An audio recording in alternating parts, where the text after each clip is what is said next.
అందరికీ నమస్కారం. నేను మీ వంగవీటి నరేంద్ర. ఈరోజు కొన్ని ముఖ్య విషయాలు ప్రజలకు తెలియజేయాలని చెప్పని ఈ వీడియో చేస్తున్నాం.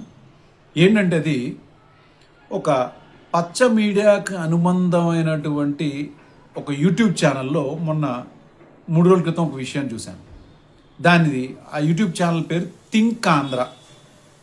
ఆ థింక్ ఆంధ్రాలో ఏం చెప్పాడంటే అతను అనేక విషయాలు మాట్లాడుతూ జగన్మోహన్ రెడ్డి గారు సత్యసాయిబాబా శత జయంతి ఉత్సవాలు జరుగుతుంటే దానికి ఆంధ్ర రాష్ట్రం ప్రభుత్వం తరపు నుంచి 10 కోట్లు కేటాయిస్తే అది కేటాయించడం తప్పు, ప్రజాధనాన్ని దుర్వినియోగం చేస్తున్నారని చెప్పని జగన్మోహన్ రెడ్డి గారు కోర్టులో పిటిషన్ వేశారు.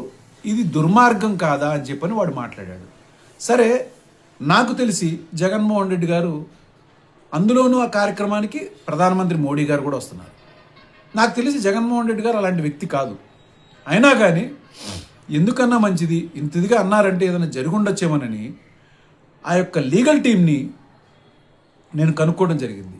వాళ్ళు చాలా హాస్యాస్పదంగా మాట్లాడారు. ఏంటిది ఇంత నీచమైన విష ప్రచారాలు జరుగుతున్నాయా మన మీద అని చెప్పని అన్నారన్నమాట. అయితే ఈ థింక్ ఆంధ్ర అన్నోడికి థింక్ చేయమని చెప్తున్నాను. అరే, థింక్ ఆంధ్ర ఏదైతే చంద్రబాబు నాయుడు గారి యొక్క నీచమైన బుద్ధి ఉందో చూసావా, ఎలా 2014లో వాడుకుని మోడీ గారిని కనీసం ఆయన వయసుకి కూడా గౌరవం ఇవ్వకుండా, ఆయన పదవికి కూడా గౌరవం ఇవ్వకుండా, అవసరం తీరిపోయిందన్నాక బూతులు మాట్లాడారు చూడు. అంత నీచమైన సంస్కృతి అయితే జగన్మోహన్ రెడ్డి గారిది కాదు. మళ్ళా అవసరం అనుకున్నప్పుడు సిగ్గు, లజ్జ, విశ్వాసం, మానవత్వం అసలు ఏమీ లేవులే. అవన్నీ అలాంటి చాలా విలువైన పదాలు ఏవి మీ దగ్గర లేవు. వెళ్ళి కాళ్ళు పట్టుకున్నారు చూడు అవసరం కోసం. అది కానీ జగన్మోహన్ రెడ్డి గారు ఎప్పుడైనా కానీ ఎప్పుడూ కూడా ఎన్డీఏ కూటమిలో లేరు. అయినా కానీ ప్రధానమంత్రి గారికి ఇవ్వాల్సినటువంటి గౌరవం ఎప్పుడు ఆయన ఇస్తానే వచ్చారు. అందులో ముఖ్యంగా ప్రధానమంత్రి గారు వస్తున్నటువంటి కార్యక్రమానికి అంత నీచంగా కేసు వేసి మనస్తత్వం అయింది కాదు. మరి ఇంకొక పాయింట్ కూడా మాట్లాడారు. జగన్మోహన్ రెడ్డి గారు నిధుల దుర్వినియోగంలో తాడేపల్లి ప్యాలెస్ నుంచి అప్పుడు ఆయన అధికారం ఉన్నప్పుడు 6 కిలోమీటర్ల కోసం హెలికాప్టర్ వాడారు. ఇది దుర్వినియోగం. 6 కిలోమీటర్ల కోసం ఒకసారి హెలికాప్టర్ వాడారంటే దాని యొక్క కారణాలు ఆ రోజున జరుగుతున్నటువంటి రైతుల్ని మీరు తప్పుదోవతో రెచ్చగొట్టారు చూసారా. ఇక్కడి నుంచి క్యాపిటల్ తీసేస్తున్నారని అక్కడ జరుగుతున్న ఉద్యమం మీద నుంచి ఆ ఊరు దాటి వెళ్ళేటప్పుడు ఇబ్బంది అవుతుందేమోనని ఆ వెళ్ళి రావడం జరిగింది. కానీ గుర్తుపెట్టుకోండి, ఆయన నివాసం ఎక్కడుంది? తాడేపల్లిలో. అంటే ఆయన ముఖ్యమంత్రిగా ఉన్నప్పుడు ఎక్కడున్నాడు? తాడేపల్లి. మరి ఇప్పుడు ఈ హెలికాప్టర్ని 6 కిలోమీటర్లు వాడిన దానికి మీరు మాట్లాడుతున్నారు కదా. చంద్రబాబు నాయుడు గారు 2014 నుంచి ముఖ్యమంత్రిగానే ఉన్నారు కదా. అప్పుడు ఆయన నివాసం, అసలు నివాసం ఎక్కడుంది? హైదరాబాద్లో. మరి ఇప్పుడు ముఖ్యమంత్రిగా ఉన్నారు కదా, ఇప్పుడు నివాసం ఎక్కడుంది? ఇప్పుడు హైదరాబాద్లోనే ఉంది. చంద్రబాబు నాయుడు గారు కానీ, లోకేష్ గారు కానీ, ఆఖరికి డిప్యూటీ సీఎం పవన్ కళ్యాణ్ గారు ముగ్గురు కూడా 3 హెలికాప్టర్లని విజయవాడ, హైదరాబాద్ మధ్యలో షటిల్గా వాడుతున్నారు, షటిల్ ట్రిప్పులకి. మరి దీన్ని ఏమంటారండి? ఆదా అంటారా? ఈ ఖర్చును ఆదా అంటారా? మరి ఇంకా నిధుల దుర్వినియోగం పాయింట్కి వస్తే చంద్రబాబు నాయుడు గారు కిందటిసారి ముఖ్యమంత్రిగా ఉన్నప్పుడు హైదరాబాద్లో తన నివాసానికి రెనోవేషన్ వర్క్స్ కోసం పనిచేయించుకుంటున్నప్పుడు వాళ్ళ ఫ్యామిలీని తీసుకొచ్చి విజయవాడలో పెట్టలేదే. పార్క్ హయత్ హోటల్లో 8th ఫ్లోర్లో 3 స్వీట్స్ రూమ్స్ బుక్ చేశారు. ఆ 3 స్వీట్లు ఖరీదు రోజుకి ఎంత అనుకున్నారు? దాదాపు 3.5 లక్షలు రోజుకి. అలా 18 నెలల పాటు, అంటే దాదాపు 20 కోట్ల రూపాయల రాష్ట్రం యొక్క ఖజానా నుంచి పే చేశారా. అరే ఇది థింక్ చేయరా, డబ్బా కొడతాం కాదు, ఇది థింక్ చేయి. ఛానల్లో ఇది పెట్టు. ఇట్లా నిధుల దుర్వినియోగం ఎన్నో రకాలుగా ఎన్నో సందర్భాల్లో చేసిన దానిలో ఇంకొకటి కూడా చెప్తా. రామోజీరావు అంటే ఏమన్నా గొప్ప ఫ్రీడమ్ ఫైటరా, లేకపోతే ఆంధ్ర రాష్ట్రానికి ఏమన్నా గొప్ప ఇదేమన్నా చేశాడు ఆయన? మరి అదే రామోజీరావు గారి సంతాప సభకి ఆంధ్ర రాష్ట్రం నుంచి 10 కోట్ల రూపాయలు ఖర్చు పెట్టారు. ఎలాంటి వ్యక్తితో తెలుసా ఆయన? ఆయన ఒక వ్యాపారవేత్త. ఎలాంటి వ్యాపారవేత్త అనుకున్నావు? విజయవాడ బెంచ్ సర్కిల్ దగ్గర ఆయన ఈనాడు పేపర్ కోసం స్థలం ఇస్తే ఆ స్థలాన్ని ఆయన కబ్జా చేసి అద్దె కట్టకుండా కోర్టులు వేస్తే ఆ యొక్క ఓనర్ 40 సంవత్సరాల పాటు పోరాడి కేవలం 1 సంవత్సరం క్రితమే వాళ్ళకి పాపం ఆ ల్యాండ్ దక్కింది. అలాంటి ఒక నీచమైనటువంటి వ్యాపారవేత్తని పెద్ద మహానుభావుడి కింద చిత్రీకరిస్తుంటే ఆంధ్ర రాష్ట్రం నుంచి 10 కోట్ల రూపాయలు ఇచ్చారు. ఇది కాదా దుర్వినియోగం? ఏం మాట్లాడుతున్నారు దుర్వినియోగం గురించి మీరు? అడ్డమైన డబ్బా ఛానళ్ళు పెట్టుకుని. సరే, ఇదొక ఎత్తున మాట్లాడితే, ఇప్పుడు నిన్న జరుగుతున్నటువంటి వైజాగ్లో ఇంటర్నేషనల్ సమిట్ బాగుంది. ఇంటర్నేషనల్ సమిట్ చేస్తున్నారు, మంచిదే, ఆంధ్ర రాష్ట్రానికి నిధులు వస్తాయని చెప్పని మనందరం కూడా ఎదురు చూస్తున్నాం. మరి అదే ఇంటర్నేషనల్ సమిట్ వైజాగ్లో ఎందుకు చేయాలి? మళ్ళీ అందులోనూ చంద్రబాబు నాయుడు గారు ఏం చెప్తున్నారు? Government of India has given a very big certificate regarding Vizag. Vizag is a very good, clean, neat city and with a good beaches and good infrastructure, and they have given extraordinary certificate for this particular city in entire India అన్నాడు. మరి మీ దృష్టిలోకి వస్తేనేమో Vizag extraordinary సిటీయా? మరి జగన్మోహన్ రెడ్డి గారు అమరావతిని క్యాపిటల్గానే ఉంచి వైజాగ్లో ఉన్నటువంటి infrastructure ఇమ్మీడియట్గా అడ్మినిస్ట్రేషన్కి ఉపయోగపడుతుందని చెప్పని ఆ రోజున ఆయన అక్కడ మొదలు పెడతంటే మీరు చేసిన విష ప్రచారం ఏంటి? క్యాపిటల్ని ఇక్కడి నుంచి తీసుకెళ్ళిపోయి వైజాగ్లో పెట్టేస్తున్నాడు, అమ్మో అన్యాయం జరిగిపోద్ది ఆంధ్ర రాష్ట్ర ప్రజలకి అని చెప్పని మీరు అంటున్నారు. మరి మీరు ఇవాళ చేసిన పని ఏంటి? ఇదే సమిట్ని మీరు ఎందుకు అమరావతిలో పెట్టలా? పోనీ ఇదే ఆంధ్ర యూనివర్సిటీలో పెట్టినటువంటి కాన్ఫరెన్స్ని ఇక్కడ నాగార్జున యూనివర్సిటీలో పెడితే బాగుండేది కదా. మరి మీరు కాదా అమరావతి రైతులకు అన్యాయం చేస్తుంది? మీరు కాదా మోసం చేస్తుంది? పోనీ మీరు ఎవరిని ఫాలో అవుతున్నారు? జగన్మోహన్ రెడ్డి గారినే ఫాలో అవుతున్నారు, అంతేనా? ఏదైతే జగన్మోహన్ రెడ్డి గారు అడ్మినిస్ట్రేటివ్ క్యాపిటల్ కింద వైజాగ్ని పెడతానన్నారో అక్కడ ఉన్న ఇన్ఫ్రాస్ట్రక్చర్ని, అక్కడ ఉన్నటువంటి ఫెసిలిటీస్ని బేస్ చేసుకుని, రిసోర్సెస్ని బేస్ చేసుకుని చేస్తుంటే మీరేం విష ప్రయోగాలు చేశారా?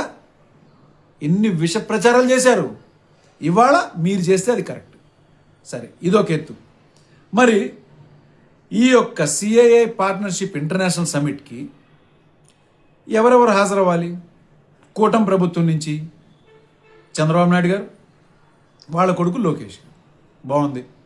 బీజేపీ నుంచి సెంట్రల్ మినిస్టర్స్ వచ్చారు, ఇక్కడి నుంచి శ్రీనివాస్ వర్మ గారు వస్తున్నారు, బాగుంది. మరి జనసేన నుంచి ఎవరు వెళ్తున్నారు? ఉన్నారు కదా పవన్ కళ్యాణ్ గారు, ఎక్కడున్నారు? ఏమైపోయారు? ఆయనని చిత్తూరులో అడవుల చుట్టూ తిరగమని చంద్రబాబు నాయుడు గారు ఇచ్చారు డ్యూటీ.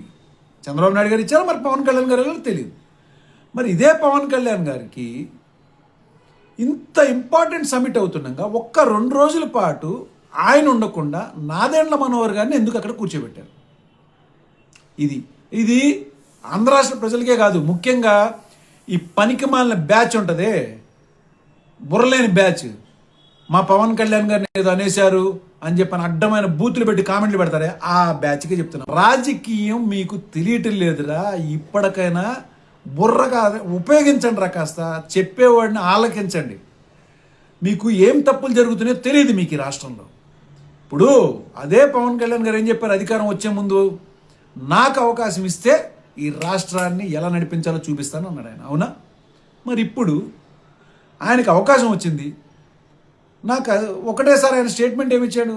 నాకు అడ్మినిస్ట్రేషన్ తెలియదండి, చంద్రబాబు నాయుడు గారిని నేను ఫాలో అవుతాను. ఫాలో అవుతున్నప్పుడు అక్కడ లోకేష్ వెళ్ళి ఆ ఇంటర్నేషనల్ సమిట్లో కూర్చుంటే నువ్వు నాదెండ్ల మనోహర్ని పంపించడం ఏంటి? నువ్వు కదా వెళ్ళాలి, వీళ్ళు అక్కడ కూర్చుంటే కదా అసలు అడ్మినిస్ట్రేషన్ ఎలా చేయాలి. ముఖ్యంగా అంతర్జాతీయంగా ఎంతోమంది వస్తున్నప్పుడు వాళ్ళందరి దృష్టిలో కూడా నువ్వు పరిచయాలు అయ్యి ముందుకెళ్తే కదా రాష్ట్ర భవిష్యత్తు గురించి నువ్వు రేపు ఏదన్నా మంచి ఆలోచన చేయగలిగేది, నీకు అవగాహన వచ్చేది.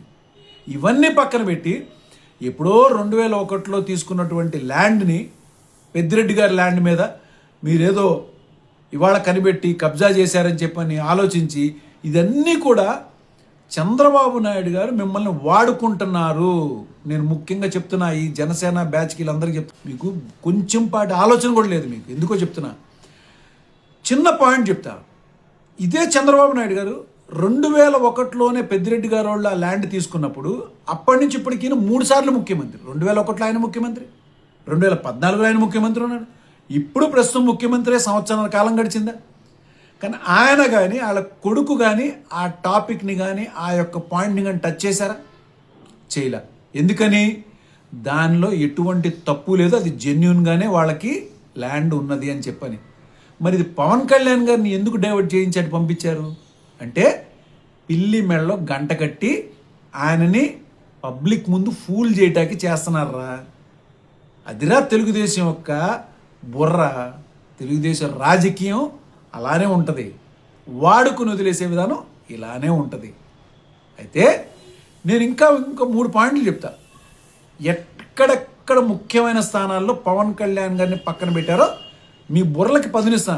మీకు తెలిసినా మీకు సిగ్గు లేదు, ఎలాగో మీరు అలానే భరిస్తారు. కానీ చెప్పాల్సిన బాధ్యత నాది కాబట్టి నేను చెప్తున్నా. అయినండి, మోడీ గారు రెండోసారి అమరావతిలోకి వచ్చి మళ్ళా తిరిగి శంకుస్థాపన చేస్తున్నప్పుడు ఆ ఇన్విటేషన్ మీద పవన్ కళ్యాణ్ గారి ఫోటో కానీ పేరు కానీ ఉందా? లేదు. ఇంకో పాయింట్, 2 నెలల క్రితం సిఆర్డిఏ బిల్డింగ్ అమరావతిలో కట్టారు. ఆ యొక్క శిలాఫలకం మీద పవన్ కళ్యాణ్ గారి పేరు ఉందా? లేదు. ఇప్పుడు 3వ ముఖ్యమైన విషయం, ఇటు పక్క ఇంటర్నేషనల్ సమ్మిట్ జరుగుతుంటే అక్కడ చిత్తూరు ఇప్పుడు వెళ్ళాల్సిన అర్జెంట్ అవసరం ఉందా? అది 2 రోజుల తర్వాతనే పెట్టుకోవచ్చు. ఎందుకంటే ఇలాంటి ఒక ముఖ్యమైన సమ్మిట్కి హాజరు కావాల్సిన బాధ్యత ఆయనకు ఉంది కదా. మరి ఎందుకు ఆయన వెళ్ళారు? ఈ యొక్క ఇన్విటేషన్స్లో కానీ ఎక్కడా కూడా పవన్ కళ్యాణ్ గారి పేరు లేదు. గమనించుకోండి. అంటే ఇంటర్నేషనల్ స్థాయిలో కూడా ఎక్కడా కూడా ఆయనకి ఈ రాష్ట్రం నుంచి సరైన రిప్రజెంటేషన్ లేదు అని చాలా స్పష్టంగా వాళ్ళు తెలియజేస్తున్నారు. ఇదిరా వాళ్ళు చేసేటువంటిది. ఇక పెట్టుకోండి, మీకు నచ్చాడు మా పవన్ కళ్యాణ్ ఏదో అనేశారు అది. కానీ జరుగుతున్నటువంటి కుట్ర ఇటుపక్క జగన్మోహన్ రెడ్డి గారి మీద విష ప్రచారం కానీ పవన్ కళ్యాణ్ గారిని వాడుకుంటున్న విషయంలోనే కానీ మీ అందరికీ తెలియని విషయాలే నేను చెప్దామని చేశాను. నమస్కారం.